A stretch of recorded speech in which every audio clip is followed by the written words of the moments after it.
Bah, 3.5 ang ratings niya. Kalor ka. So, basahin natin ito. I never ever give a star on this application. This application will never recommend.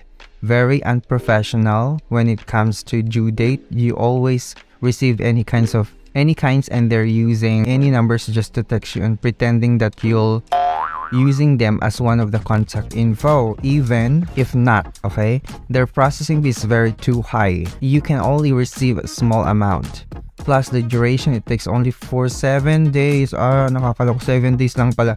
Kanina sabi, 90 days, diba? Yung pinaka-minimum. Tas ang pinaka-maximum is 180 days.